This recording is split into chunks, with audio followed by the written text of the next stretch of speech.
He is Lord, Lord of all.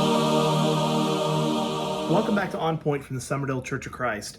We're now in my favorite section of the book of Romans. In fact, chapter 12 may be my favorite chapter in the Bible. I fluctuate between chapter 8 and chapter 12.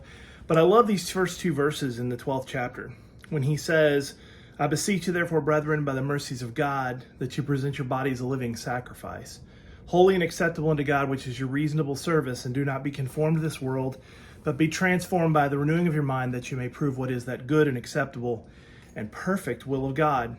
Every day, we're supposed to be a living sacrifice. Usually when I read this verse, I think about the famous saying from a preacher who said, the hardest thing about a living sacrifice is it tends to crawl off the altar. And that's exceptionally true in our lives. There are many times that we want to serve God, we try our very best, but we will try to get ourselves off of the altar. We'll try to get away with just squeaking by when it comes to doing the things necessary to serve God. And here he says you need to focus on being a sacrifice. Now he tells us how to do that in the next few verses and then on down into the next couple chapters. But he'll focus here in Romans 12 on how we work as a body.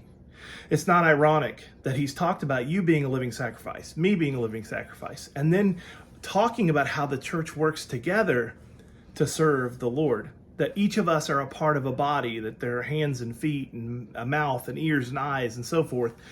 And each one is working together to do the very best to bring glory to God and to grow the kingdom. So those are things we have to consider as we read through this book. Is Paul's talking to this Roman church, here's some things you need to do, but what can I learn from it? How can I be a better servant of God? Are there some things I can say and I can do to be a better part of the body as a whole? Not to become selfish and consumed by the things I want, but looking out for the interests of others. Are there some people in need that need to be reached? Instead of whining about my problems, maybe I need to focus on those around me that need to be ministered to. Might change our outlook on things. Just a thought about being a living sacrifice, and then together as a church, as a community, living as a sacrifice for the Lord as well.